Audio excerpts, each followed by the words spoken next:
Good morning, everyone, and welcome to our first public meeting of CalRecycle for the 2023 year. It is so good to see so many people in person, and welcome to those of you who are joining us remotely. I am Rachel Maki-Wagner. I am the director of CalRecycle, and I will be leading us off today with the director's report. Oh, and I think I'm supposed to give a quick reminder. Is that right? You know, I got coached on this, and then I quickly forgot. I hope everyone enjoyed their holiday weekend. I'm clearly still catching up after the holiday weekend. Chris? We are simulcasting this meeting in English and Spanish, and we want to remind everybody you can find the link to our Spanish webcast at the top of your homepage. Perfect. Thank you so much, Chris. So I will start us off this morning with the director's report with a very, I think, exciting start of the year. 1 week ago, Governor Newsom introduced his 2023-24 state budget proposal that continues our transformation and our investments in California's clean economy. Despite an estimated $22.5 billion budget gap, this budget prioritizes the state's transition to a circular economy that recognizes waste as a resource. It preserves 95% of the $443 million invested in 2021 and 2022 budget acts to support implementation goals to reduce short-lived climate pollutants and advanced organic infrastructure, including support for SB 1383 implementation. The circular economy is California's roadmap to a zero-waste future. Zero waste builds on California's history of innovation by setting ambitious goals to shift away from a linear throwaway society to a recycling and circular economy. California programs have successfully reduced waste, and I think it's worth highlighting here what we've done over the course of many of our programs. We have recycled 463 billion beverage containers since the inception of the Bottle Bill program, 2.2 billion gallons of oil, and 32 million gallons of paint. 2.6 billion pounds of electronic waste have been recycled. 8.5 million mattresses have been recycled, and we have composted millions of tons of organic waste since the inception of our composting programs. I think it's really worth highlighting, and I enjoy highlighting the successes of our programs, but what we really did recognize with the state of disposal and recycling report that we released last month is that Californians are still landfilling 41 million tons of waste every year. And so we need to start taking all of those successes, but building a holistic plan for moving forward for the state of California. And so Governor Newsom's budget includes the first ever zero waste plan for the state of California. And we are really excited about working with you, our stakeholders, on getting that included into the finalized budget and then building that out and implementing it in the coming years. With that, I think what I'd really like to do is, I think there are a number of items that people would like to discuss today. So what I'd really like to do is kick off today's meeting and get to our presentations. And first and foremost, joining us this morning is Tina Walker, who is our Deputy Director for Wildfire Debris. Thank you, Rachel. Get my camera on. Thank you, Rachel. The recent sequence of atmospheric river storms has caused significant flooding and risk of mudslides and other threats in Northern California, and has required a temporary pause in disaster debris removal operations in Siskiyou County. Operational issues such as ground saturation, high winds, rock slides, and snow cover impact safe and effective operations. And just as soon as these threats subside, operations will begin again. The great news is we've made significant progress on the mission before the operations were paused. Of the 176 parcels enrolled in the state program for structural debris, only 33 remain to be cleared. That's an 81% completion rate. And we've cleared 67% of the properties from the remote McKinney fire and 95% of the properties from the Mill fire in and around Weed, California. Thank you, Tina. Next, I think,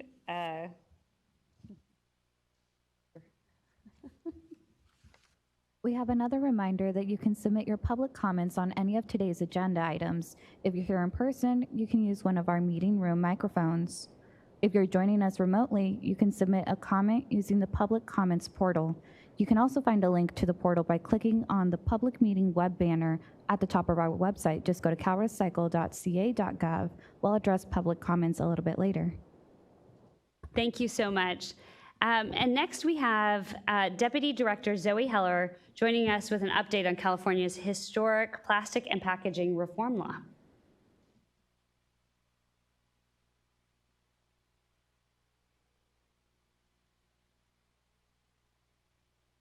Good morning. There we go. SB 54 set America's toughest rules to reduce single-use plastics by requiring 25% of plastic packaging cut by 2032, 65% of single-use packaging recycled by the same year, and ensuring that 100% of packaging in California is recyclable or compostable by 2032. This morning, we're announcing our very first public information session on SB 54, as well as our brand new SB 54 listserv. If you visit our website and search listserv, you can sign up now.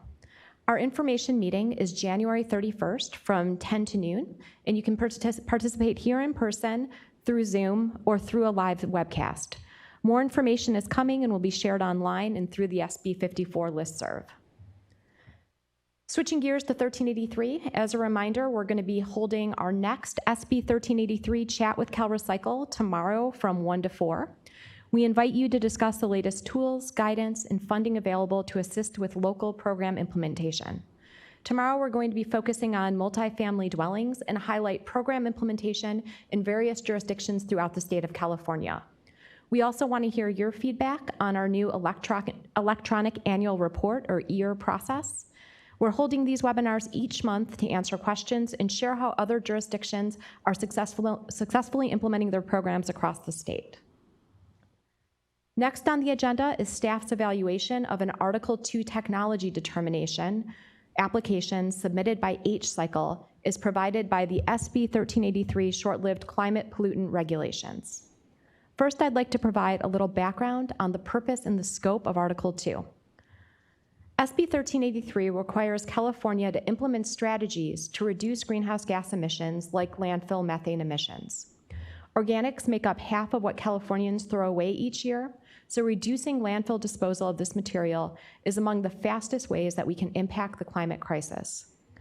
Under SB 1383, a reduction in landfill disposal must reduce both the physical presence of organic waste in landfills and reduce greenhouse gas emissions.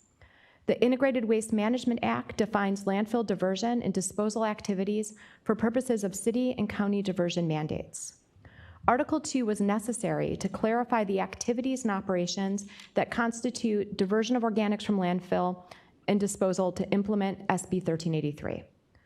CalRecycle, in consultation with the California Air Resources Board, identified the suite of organic waste management activities that meet these requirements and those that do not.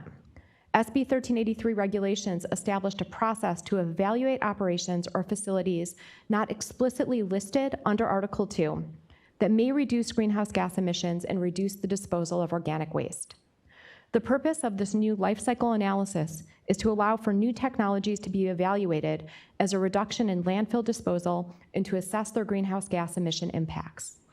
Pursuant to Article 2, if results show a permanent reduction in life cycle greenhouse gas emissions equal to or greater than the emission reductions achieved by composting organic waste, the technology or activity is determined a reduction in landfill disposal.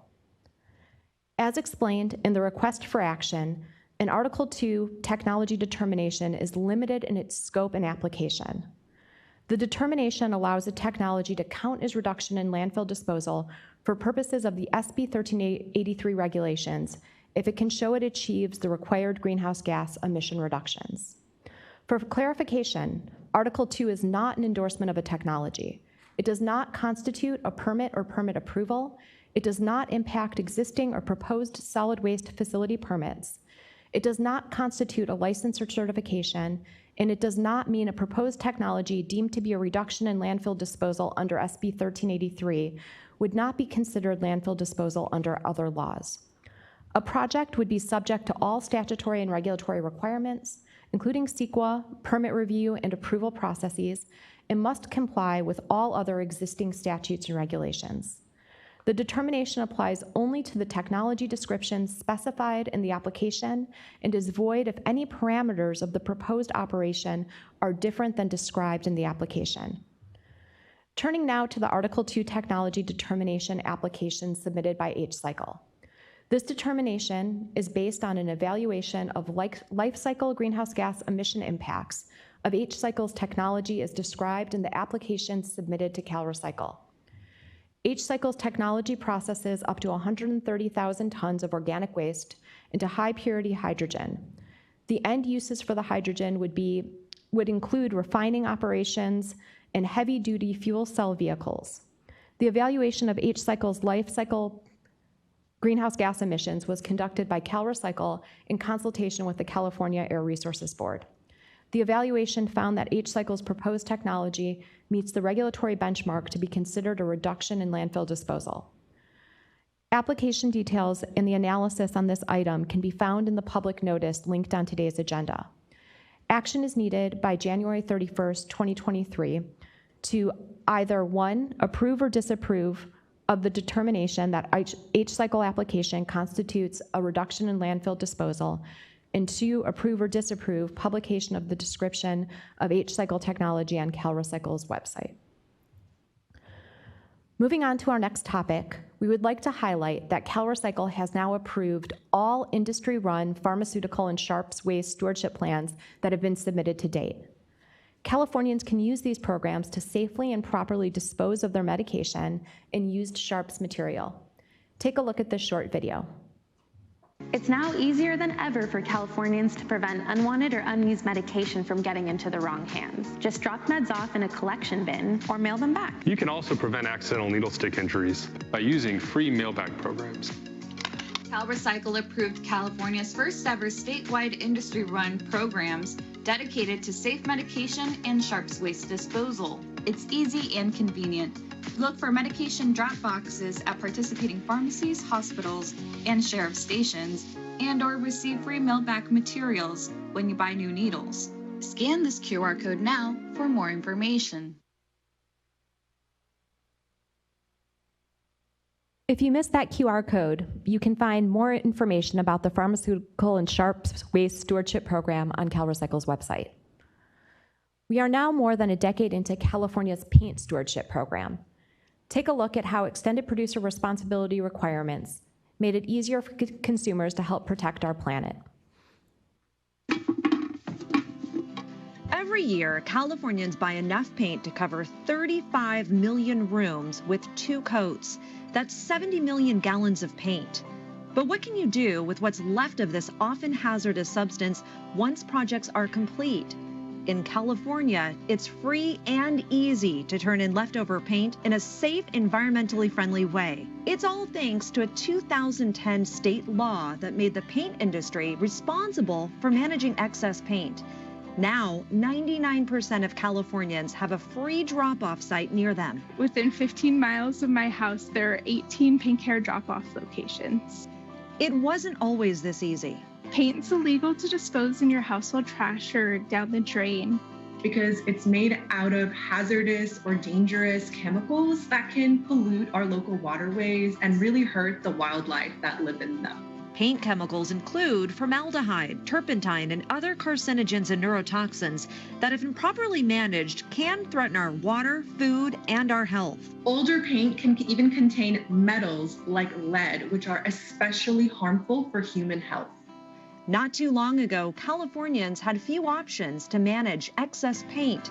forcing many to stockpile paint at home or rely on local taxpayer-funded collection programs. Paint was the largest material by volume that local government household hazardous waste facilities used to receive, and it would cost them millions of dollars each year. But even then, local governments could only collect a certain volume, much less than what was actually out there. So California found a better way to ease the burden on consumers and local budgets and ensure leftover paint is properly managed.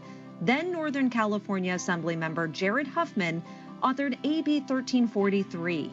The law made California the second state in the nation to enact an industry-run statewide program to handle used paint.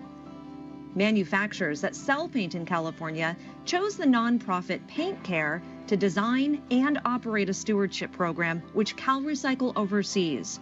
PaintCare helps consumers buy only as much paint as they need and recycle the leftovers. Consumers can find locations of paint drop-off sites by going to paintcare.org. Painting contractors and other businesses that have 100 gallons or more can have PaintCare pick up the paint for free.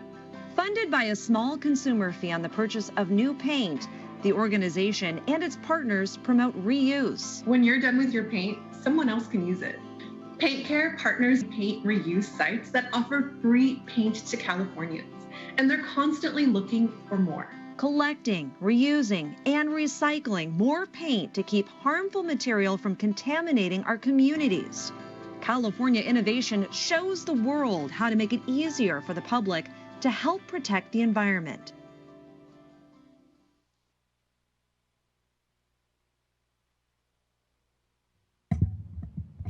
PaintCare is required to submit annual reports to the department by November 1st of each year to meet requirements in statute, regulations, and its approved plan.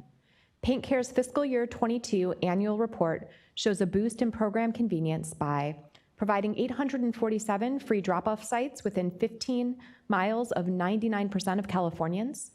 The program also processed 3.5 million gallons of paint and increased paint reuse to its highest rate ever.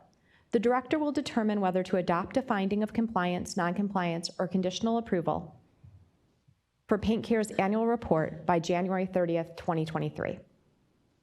You can find the annual report and staff analysis on the public notice linked to today's agenda. Next on the agenda, 185 local governments will receive $6.4 million to collect or maintain used oil and filter collection and recycling programs throughout the state. With the Used Oil Payment Program awards, jurisdictions plan to support existing local programs, host used oil filter exchange events, promote the safe and proper disposal of used oil, support curbside programs and stormwater mitigation activities. California has collected over 2 billion gallons of used oil since 1994 with the help of these programs. I've approved this item. We also have 2 recycling market development zone loans to announce.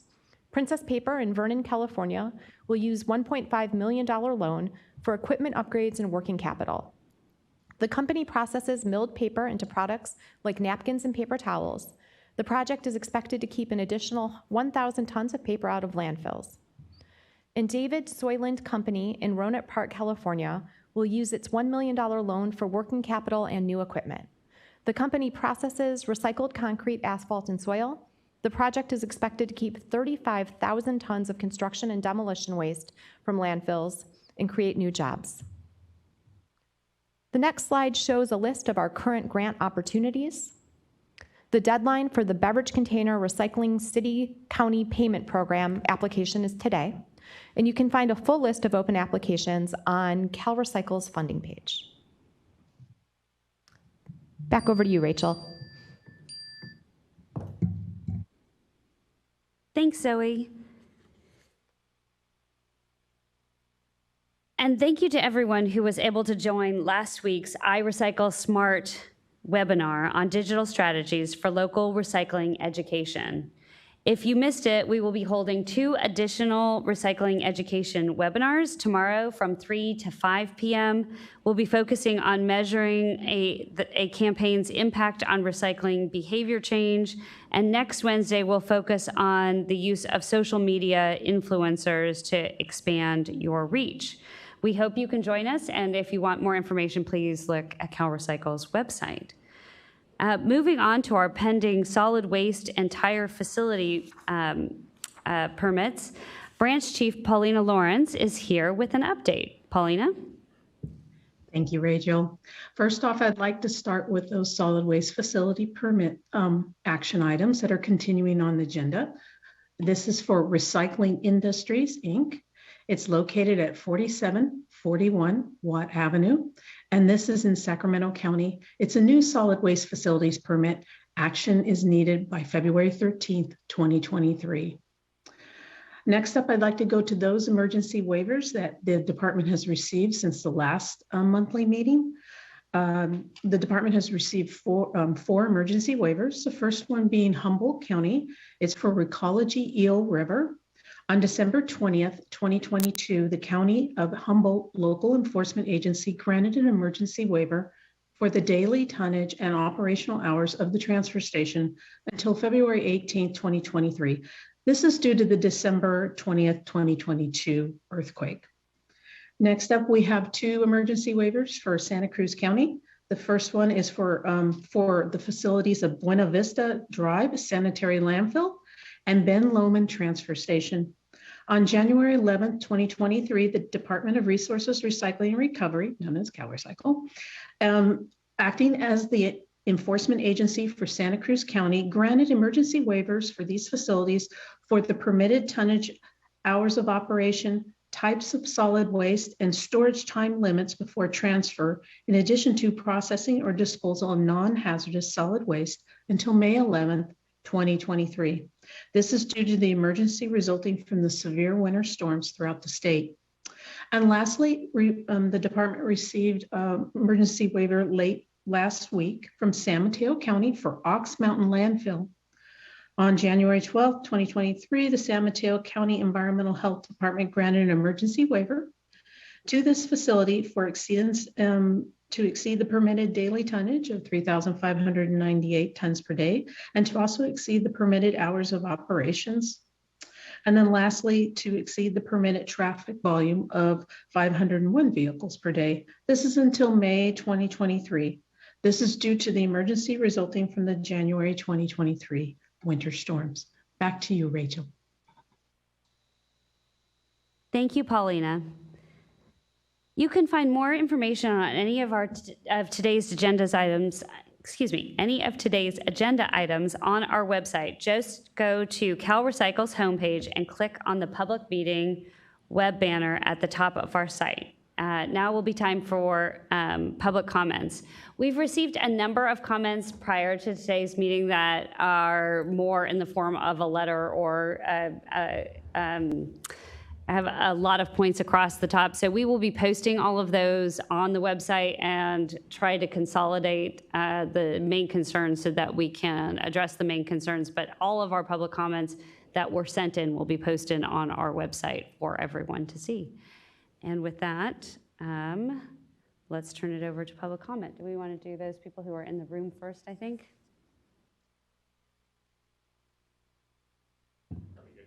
We are good to go. I don't think your mic's on, so hold on 1 second so people who are remote can hear you.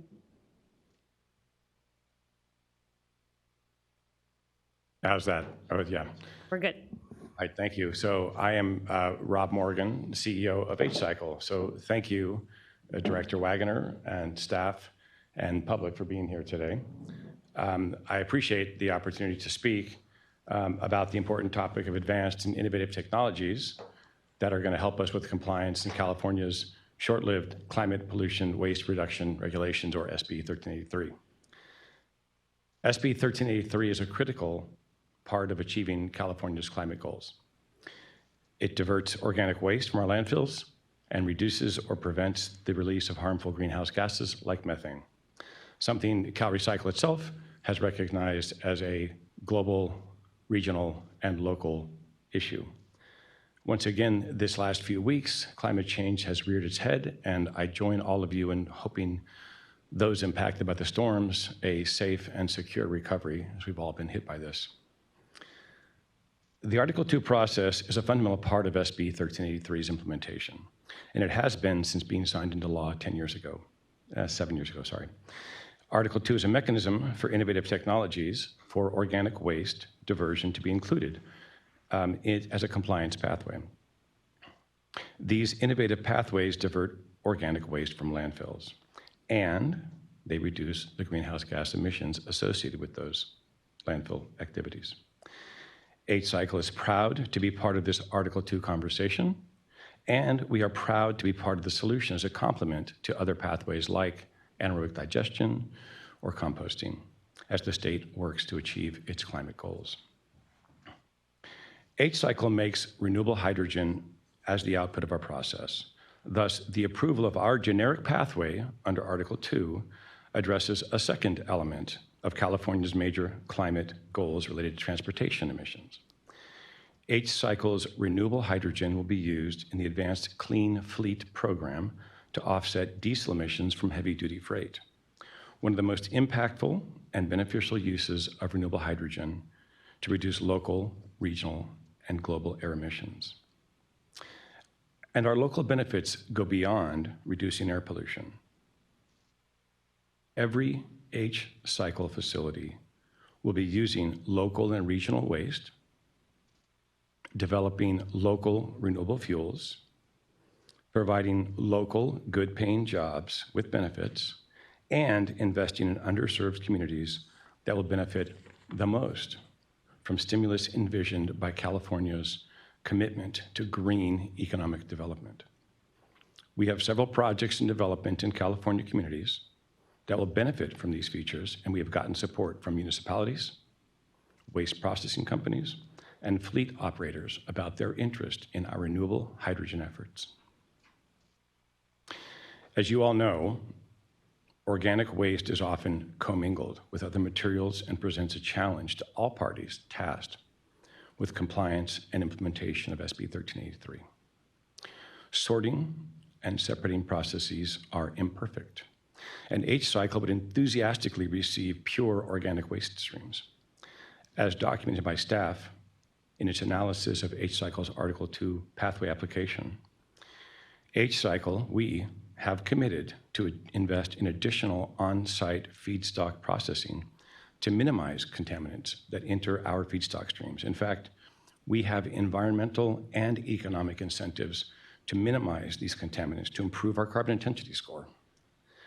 Over time, due to the work of CalRecycle, your constituents, the law itself, the built-in mechanics, the waste stream will get cleaner, should get cleaner, and that's better for all of us. CalRecycle staff has included a worst-case scenario in its analysis of our pathway, and the public should be encouraged that H-Cycle will still provide better than benchmark reductions in greenhouse gas emissions, even in the worst case. So I thank you for the opportunity to address you today. I thank you for your thoughtful consideration of our application for a generic pathway, and we look forward to approval of this pathway so that we can actually advance specific projects through their respective local project-level environmental reviews, whether it be CEQA, air quality reviews, other environmental assessments. We are confident that our approach and the environmental, economic, and social benefits of our process are going to help California to attain its ambitious and important climate goals. Thank you. Thank you so much. We'll go over to this mic next.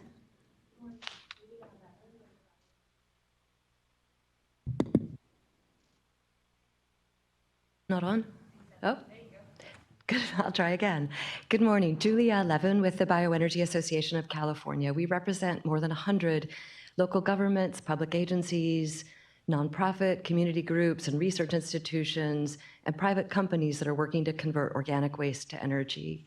I want to thank CalRecycle and your staff for all of your work on this important application and urge you to approve it and move forward.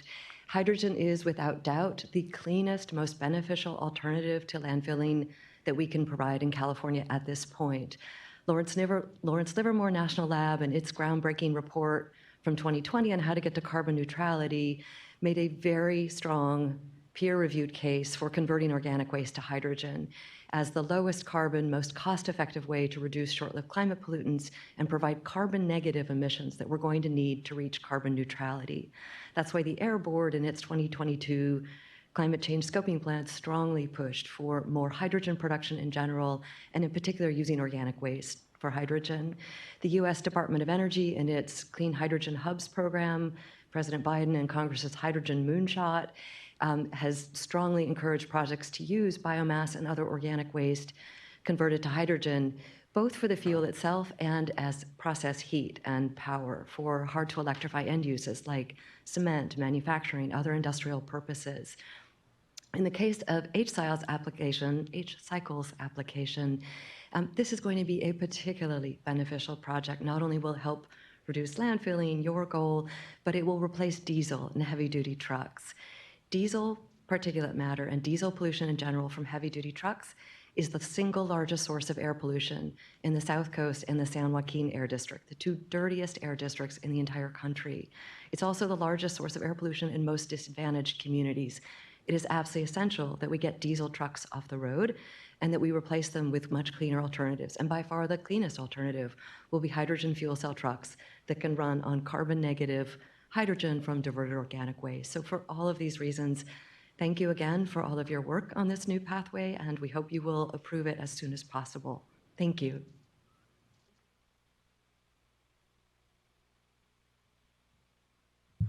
Good morning, Director Wagner and members of the, actually you're not members of a board, the department, I apologize.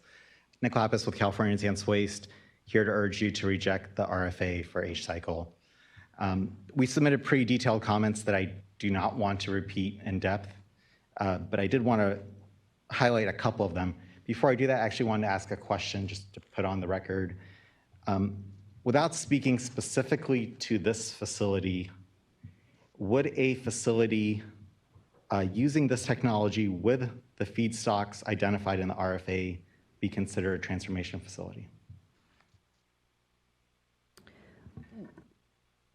Well, that's a little bit complicated because I think the first part of the question is the technology. So the technology as identified by H-Cycle's application would qualify as pyrolysis, which is a form of transformation.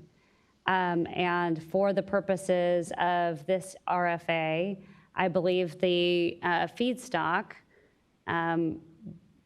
would, yes, no, transformation, would qualify it as transformation as it's identified in its application. So I want to be really clear. So I want to be clear that the technology that they're using is, it would be considered pyrolysis. I think in their application they acknowledge it's pyrolysis, that it is a form of transformation and the feedstock is transformation. But I want to be clear that this is this application, not a more general commentary. And the reason I asked that is actually twofold. First of all, just to get that on the record, because I think there's been some question about that, but also because this technology determination would not be necessary if this was a biomass conversion facility. Those facilities are written into the regulations as being allowed. So by definition, this would only be necessary if it's not a biomass conversion facility. A couple points from our comments I want to reiterate, again, without trying to read a 6-page letter into the record. I mean, fundamentally, we do not believe that the technology could have met your own requirements in the regulations for being a better source of reductions of greenhouse gases than compost facilities. We have not been able to review the actual application because it was not posted publicly. I think we were not able to submit a Public Records Act in time to get ahead of this meeting, which speaks to the process about when that stuff is posted and how in the future these applications can be posted ahead of time. But based on what we know from the RFA and based on previous history with these facilities, we do not see how it's possible that this facility would actually be lower in greenhouse gas emissions than a composting facility unless you use some unsupportable assumptions in the analysis. And the regs clearly require a conservative baseline for a project. We also did want to comment on the environmental review. When the 1383 regulations were adopted, there was a full EIR conducted on those regulations. The EIR looked at a number of technologies, including composting, anaerobic digestion, and biomass conversion. The EIR did not consider these technologies. So therefore, it seems like a bit of a stretch to say that regulations that are adopted based on an EIR that considered a certain range of technologies can then be used to approve a completely different type of facility. And then on the public process, again, this public process seems not consistent with the department's own policies, with the agency's own policies about community involvement. There are numerous statutes, as well as just fundamental principles of environmental justice that dictate that the community should be consulted about policies that affect them. This is an individual facility that will be in a specific location. The location was not publicized. The community was not asked to participate. In fact, to this day, the community doesn't know that they are going to be impacted because that has not been made public at all. Maybe from a bigger picture for a second, I want to highlight a couple other things. First of all, SB 1383 was not just a methane law. It was a methane law, but it was also about building healthy soils, supporting regenerative agriculture, feeding hungry people. And it would be an incredible shame if, as a result of SB 1383, we successfully diverted material and then destroyed it before it could be used for any of those useful benefits. We saw this with AB 939, where we had 3 waste-to-energy facilities that were considered diversion. And because they were considered diversion under AB 939, one of the main negative consequences of that law is that the facilities kept operating for long beyond their economic viability and frankly, way past their environmental viability. And we have an opportunity to prevent the exact same thing from happening here. SB 1383 should not lead to the construction of more waste-to-energy facilities. And finally, the director opened the meeting with comments about our disposal rate and how we are moving in the wrong direction from our 75% target. And building disposal facilities that will require feedstock to keep operating will not take us in the right direction. And it's one final comment, and there have been multiple references to this as renewable hydrogen. Fossil fuel-derived plastic is not renewable. Thank you. I would like to just address, and Nick, thank you for all of your comments. That was really thoughtful analysis, and we, even over the weekend, had a number of conversations about the letter that that you and several other organizations had submitted, and I'd like to offer for us to sit down and have a meeting to go through each and every one of those comments, and then also happy to respond in writing. But if you'd like to sit down and the signatories of your letter would like to sit down and have a conversation, let's sit down and do that. You know, I think on some of the process issues, I'd like to talk about ways we can improve our process.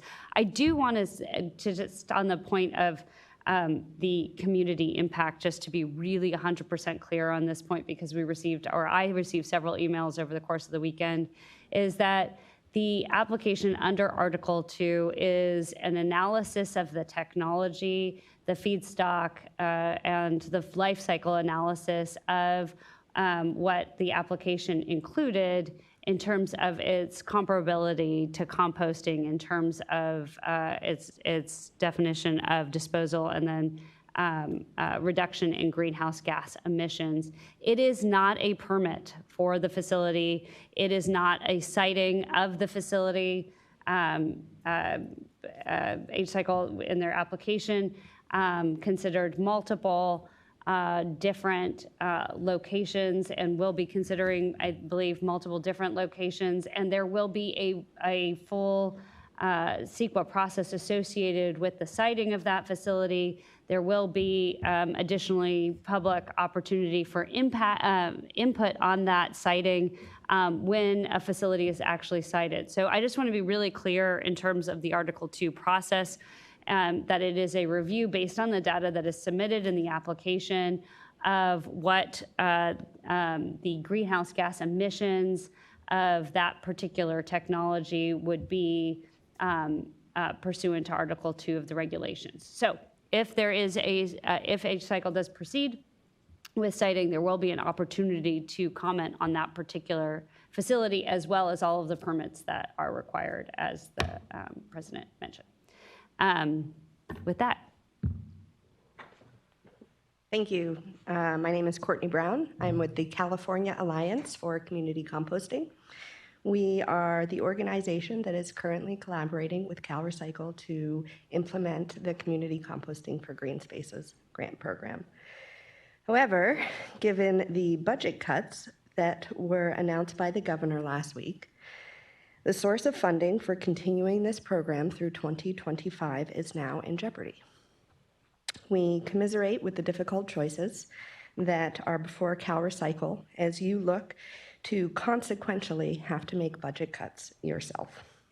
We implore you to take a look and recognize the impacts that CCGS has had to create local green jobs, and more than one, may I add, for less than $1 million. We have been able to improve local soil health. We have worked for local food production, and we supplement local capacity and knowledge to meet zero waste goals. This program exemplifies the future of achieving organics material recovery and greenhouse gas reduction goals that are rooted in principles of environmental and social justice that you uphold and brag about us all the time, and for which CalRecycle promotes as part of your own mission and values. Last year, we diverted 3,370 tons of organics through 120 small community compost hubs. It's remarkable. We produced 2,750 cubic yards of compost to use at local farms and gardens. We sequestered over 370,000 metric tons of carbon dioxide equivalent by planting just 59 trees on these sites. This is truly resource recovery, and it has a focus on healthy soils for food production, what California also needs. The 60 individuals doing this work on the ground, they're from low-income communities in underserved, historically underserved jurisdictions, and also jurisdictions that are not yet providing organics diversion as part of SB 1383. So I implore you to take a look at what we accomplished last year. And it was at the same time that SB 1383 was going into implementation. And the biggest obstacles for it right now are the cost prohibitiveness to jurisdictions to actually do implementation and procurement, and the quality of compost that is coming out of these curbside recycling programs. We produce 2,750 cubic yards of compost at $200 a ton. That is incredibly competitive price point. So what I'd like to tell you is CCGS provides you the affordable capacity and high quality compost that CalRecycle is looking for.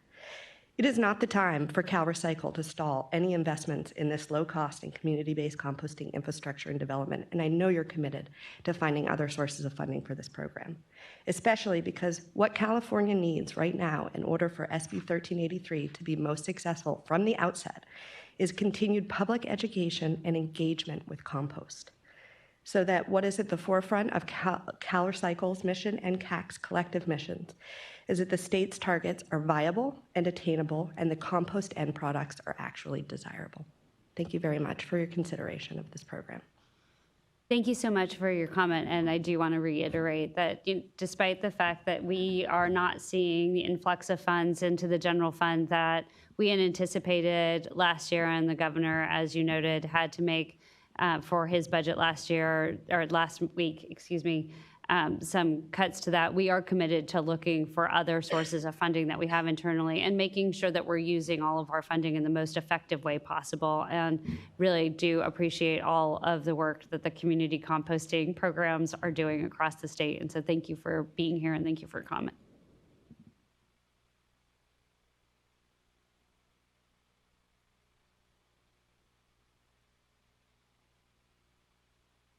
My name is Steve Carlson for Steve Carlson and Associates on behalf of Athens Services in support of H-Cycle's Article 2 application.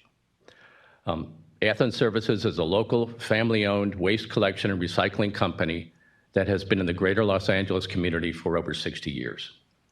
Our focus has always been and continues to be on responsible waste collection and investing in the newest technologies to recover as much material as possible for other uses. We constantly look for and are working to develop new and innovative pathways for compliance with SB 1383. As Ms. Heller indicated in her presentation, Article 2 is an important part of that, to look for innovative technologies beyond the scope of the original 1383 to be included as a compliance pathway, which is, for us, incredibly important with the challenges of implementing 1383. H-Cycle's technology is a key part of this conversation.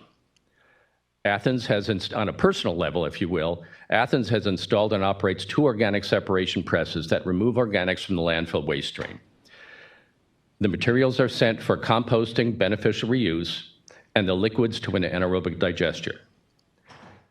H-Cycle technology will convert the remaining organic volumes into hydrogen and is 100% landfill avoidance. As has been indicated, H-Cycle's technology meets and surpasses the benchmarks as CARB and CalRecycle have found. We actively work with our local governments to assist with their compliance with 1383 diversion and procurement. We encourage you to support H-Cycle's innovative compliance pathway under Article 2 of SB 1383. And this is important to have other means to be able to avoid disposal, and we think this is a key tool in our toolbox. Thank you.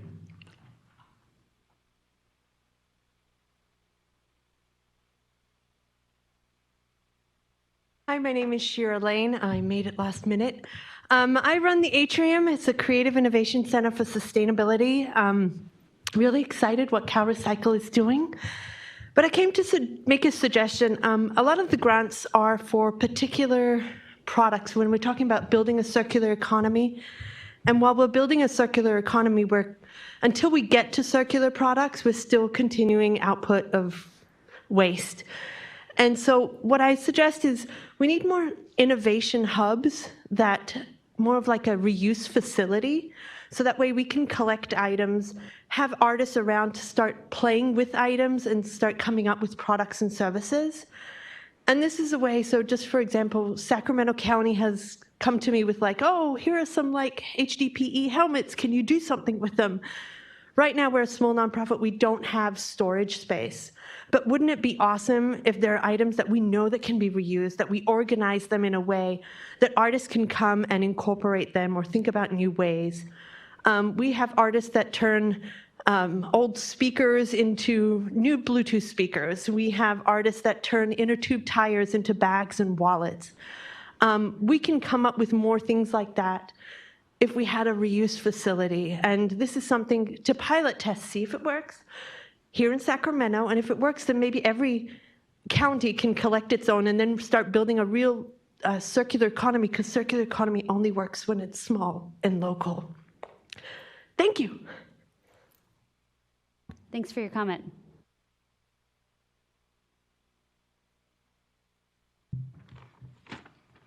Good morning. Evan Edgar on behalf of Edgar Associates. I'm the engineer for the compost and emerging technology industry. I'm here to support Courtney Brown's applications for community compost grants.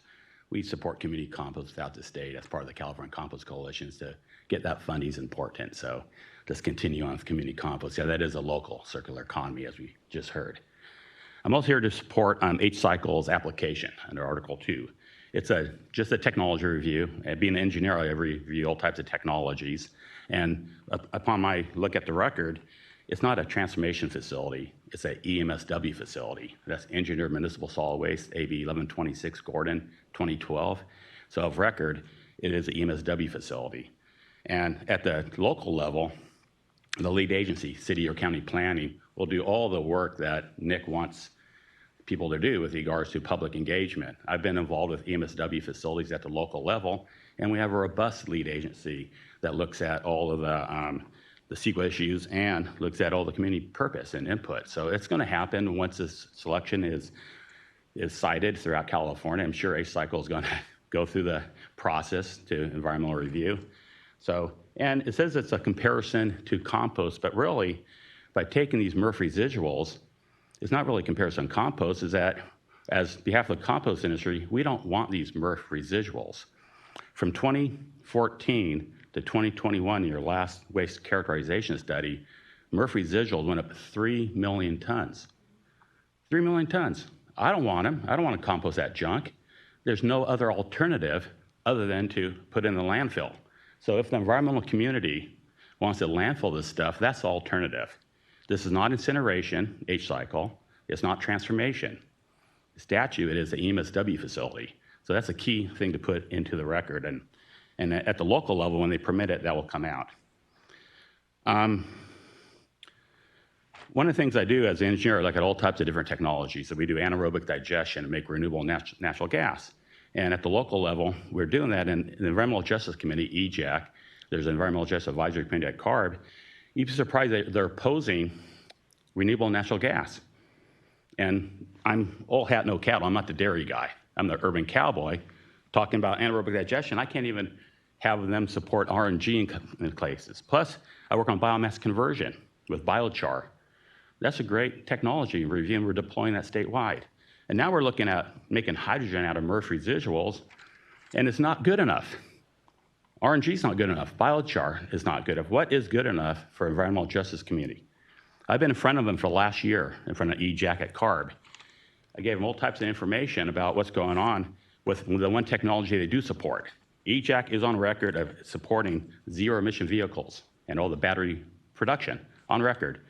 For the last year, I have given the EJAC committee information from Amnesty International, UN reports, even Cal EPA, the sourcing of rare minerals to make these batteries to electrify and get off RNG and hydrogen, which is here and now and carbon negative, to have this ZEV battery future in a linear economy that's global, not the local circle economy. The environmental justice communities, and I read them off, I've challenged them for a year. They're right here on this letterhead. Green Action for Health and Environmental Justice, Greenpeace USA, Sierra Club. Where are these people with regards to the global linear economy? The kids are dying in the Congo. We're digging up First Nations. And for the last year, I put this in the record, crickets, zero. Even from the $6 billion investment the government's put in ZEVs with no conditions. Where's end-of-life recycling? Where's the carbon intensity because they're not zero emissions? So I'm just appalled that we get this type of letter from the environmental justice communities opposing a program that will be under thresholds that we don't want as a composter or end up in landfills or get off diesel, and they would oppose such a great project to move in the hydrogen economy. So I challenge Greenpeace Sierra Club to step up and talk about ZEV batteries and the mining of cobalt in the Congo, but they don't. It's hypocrisy. So I will close by saying I support community compost in a real circular economy, and what Courtney Brown's doing, I support the H-cycle application. Thank you. Thank you so much for your comment. I think seeing that we have no more comments in the room, what I've asked that Mindy do today is go through the written comments and try to summarize. There were a number of written comments that were very long, and I don't think just reading them off is of great value to those of you who are watching at home or who are in the crowd today. So Mindy's going to try to summarize for us what the comments are so that we can make sure that everyone has an opportunity to hear them, and then they will all be posted on our website in addition so that we have them on the public record. Yes, thank you, and bear with me. There are about 60 comments, so I will try to summarize. For those who have given comments in the room, we'll just note your comments. And then also, as mentioned, they'll be posted on the website, so if I skip over an important point, just know that we are reading them. We're reading them right now. Our staff are analyzing them, and they will be considered and responded to. And I would just say, and if there's anybody who wants anything posted and submitted for the record, in addition to what they're hearing today, please go ahead and submit those through the portal as well. So here we go. First comment is from Shirley A. Ferrix, Waste Not, Nevada County. She is asking about electrifying everything and replacing gas appliances and cars, do we have mandates on how the old obsolete appliance and cars will be disposed of? That's the question. A question about disposal of Cars and appliances. Cars and appliances. Okay, well, so that's only partially a CalRecycle question. That is mostly a DTSC question because vehicles contain a lot of hazardous materials. But there are facilities that when vehicles and other appliances are disposed of that dismantle and recycle those parts that are able to be recycled prior to disposal. Shirley had an additional question about the plastic bag law, saying that it needs to be revised and whether or not people know about the bag charge, and asking if we could provide signage for customers. At the, I believe it was SB 270. Do I have that right? Wow. Okay. SB 270 was a self-effectuating statute. So CalRecycle does not have the authority to actually require signage for that particular legislation. But I'm sure that the legislature would be happy to talk about any amendments that she wants to talk. We have a number of comments on the H-cycle determination, a number in support, and many of them have submitted letters that we have. So I will, Nicholas Connell from the Green Hydrogen Coalition is in support. Sorry, very lengthy comments. Stephen Carlson, who I believe gave comments here, is in support. Chris Ricci, again in support, submitted a letter as well. Tanner Forenzi of the South San Francisco Scavenger Company, Blue Line Transfer Company, also submitted a letter and lengthy comments in support. Michael Gross from the Green Waste Recovery entity also submitted a letter and lengthy comments. Sorry, there's multiple lines with the same person, so I apologize. Michael Gross, again with Green Waste Recovery. Robert G. Morgan is also in support and submitted a letter. Joe Gatlin from the NAACP branch 1069 of Los Angeles Harbor in support, noting jobs. And then there are several in opposition. Jim Stewart, representing himself, opposes based on lack of community outreach and environmental review. Graham Hamilton from Break Free from Plastic, also in opposition for similar reasons. Again, these will all be read and responded to and posted on our website. Simone Schmidt from an individual, again, opposed based on potential impacts to the community. Ron Asklund from CD Sakel asked us not to approve waste to energy. Chris Gilbert, also an individual, similar concerns. Claire Bloom, MD, asked us not to approve the H-cycle proposal based on impacts to public health. H.E. Christian Peoples opposes the H-cycle determination and again asks us not to approve. Rebecca Frank, similar comments. Margaret Bullock, similar comments. Jane Williams notes that there are no operating trash to hydrogen facilities in the world currently. The 1383 regulations did not analyze building a fleet of trash incinerators and using the heat to make hydrogen, so the analysis of impacts on the environment and the host communities has never been assessed. CalRecycle needs to make that assessment prior to taking this action. Noting that incinerators emit air toxins, lead, dioxins, furans, polyaromatic hydrocarbons, and other highly toxic compounds, and the proposed facility would also be a major source of greenhouse gases. Her comments are highlight the comments of others. Alfred Tui, also in opposition, an individual. Roger J. Martin from Fresnans Against Fracking, also in opposition. Jeffrey Smedberg from Santa Cruz for Bernie, also in opposition. Lori Hayter, Fresnans Against Fracking, again, similar concerns. Diane Mulkey in opposition with noting many concerns with toxins, et cetera, and the analysis. Lengthy, very detailed comment, which again, we will note. Monica Wilson from Gaia opposes as well. Diane submitted additional comments. Mount Diablo Resource Recovery in support of the H-Cycle program. Again, comments. Additional comments have come online since I started. Christine Lucky's Hinkle from 301 Organics. This is on 1383 implementation and focusing on source separated organics and using more communications in order to encourage consumers to separate their organics. A very likely comment on this as well. Heidi Sanborn has a comment from the National Stewardship Action Council. First, thanks to CalRecycle for disapproving the CARE stewardship plan for 2023 through 2027. We did not make the recommendation for disapproval.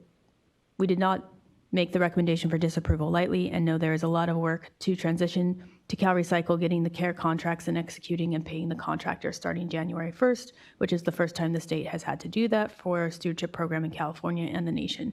Can you please provide an update on the status of the transition and what is happening in this program? For example, are vendors being paid on time? Did you receive all the documents you need? What can we do, if anything?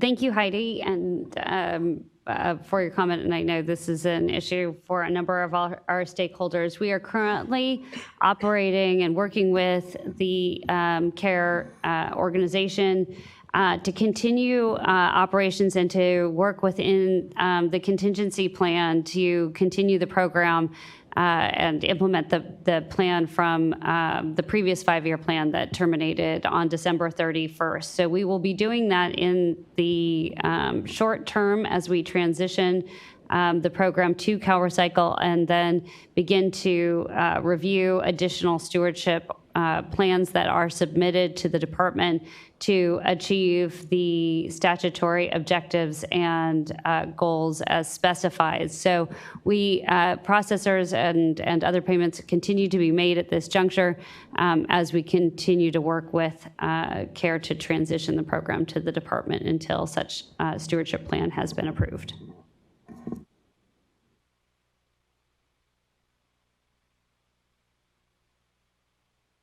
Sandy Lee from Eco 411 is recommending an app and noting that communications are very important for implementation of 1383 and asking, would CalRecycle or city management consider an app with videos, tutorials, and updates for how to comply with 1383? I appreciate the question and comment. We don't have the statutory or budgetary authority to develop and expend money to develop an app.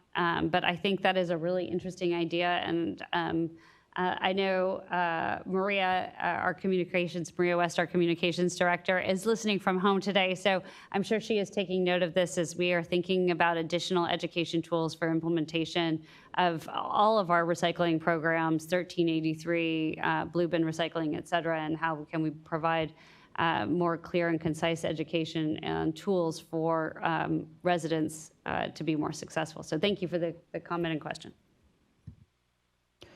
Amy Lint from Grow Strong has a comment about the reduction in funding for community composting, noting that community composting is really important to changing the behavior necessary to implement 1383 and urges financial support of that program. Miguel Cruz from Huerta del Valle similarly supports community composting and notes the benefits from community composting and recommends funding for the program.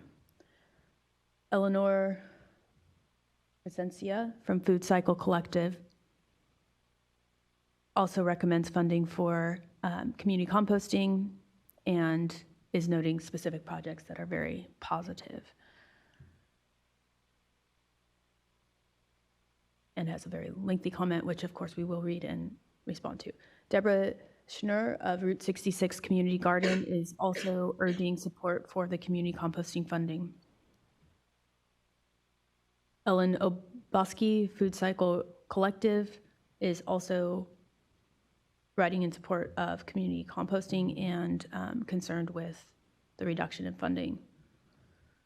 Jeff Dunleavy from Mings Resources East Bay is asking a question about AB 179 funds for recycling centers.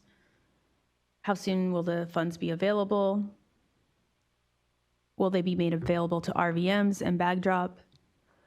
SB 1013 will allow grocers to form cooperatives, and he's asking what the timeline is for that and when we will start stakeholder meetings. So that I appreciate, thank you, Jeff's not here today, but thank you, Jeff, for your question. Appreciate that. We will be coming out with a schedule in the very short term. I believe we are proposing a date the first week of February to do our first workshop and information that will cover all of the beverage container recycling statutory changes of the past year. So that's the budget implementation as well as 1013 and some of the other pieces as they fit together. So thank you for the question, and do please turn into our website where we will have that posted. And I think also send out to our listserv. So if you are not currently on CalRecycle's listserv, please do join our listserv because we will be sending information out that way as well. Paul Verity asks about, from Strategic Materials, asks about the glass processing funding in AB 179, when they will be made available. I think that's just, again, we're going to do our first workshop in the first week in February, and all of that will be discussed at that juncture. Susan Collins is asking about the grant programs in 2022. When will we make the applications available? And when will we be outreaching to stakeholders? And will it occur before June? Yes. Okay. Susan Collins also asks about the fact sheet on our webpage for the beverage container program that hasn't been updated since July 2021, and the semi-annual report hasn't been released. When will both be updated and released?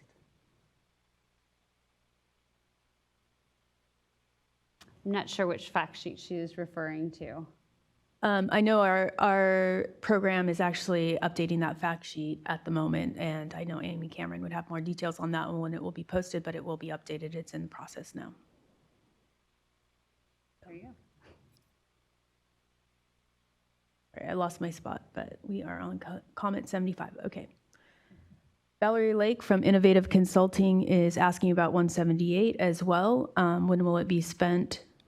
And asking, will it support recycling centers? Will a sponsorship from a jurisdiction be required, and other detailed questions that will likely be answered in our stakeholder meetings. Yeah. And again, these will all be posted so that we will get all of the details as well. Jane Williams added another comment referencing a letter that she wrote to you on the H-cycle topic. I will briefly address that. So yes, thank you, Jane, for your letter. I did take a look at that yesterday, and we will send you a written response. But Jane's letter is in reference to the CEQA review of the facility, and as the facility has not been cited as of yet, there will be a CEQA review of the facility, and the local government for that facility will be the lead agency of that CEQA review. So as noted, and I think in Nick's comments, he noted the CEQA review of the 1383 regulations is the review of that regulatory process and practice. Article 2, pursuant to CalRecycle's regulations, provided a process by which technologies could be evaluated and outlined that process. H-Cycle has submitted their application to have that analysis done, and pursuant to that, that process, that CEQA review of the specific facility is a separate question. So that is Jane's question pursuant to her letter.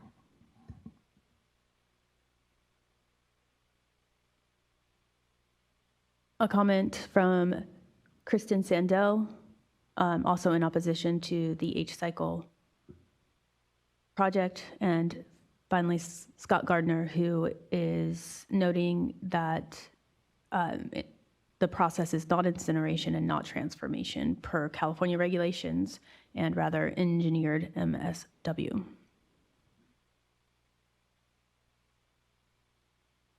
Excellent. Well, thank you for all of the comments. I think that was all of it. I am so appreciative of all of the comments that were submitted in person and online. This has been a really robust conversation today on a number of really important topics, and I so appreciate all of you and your participation here. All of the comments will be taken back, and the letters that have been submitted, we will be, will provide a written response to the letters that were submitted. Thank you all so much for your participation. I really feel that this is very helpful to the department's process and evaluation of the decisions that we make. And so thank you very much. And with that, everyone, have a wonderful day.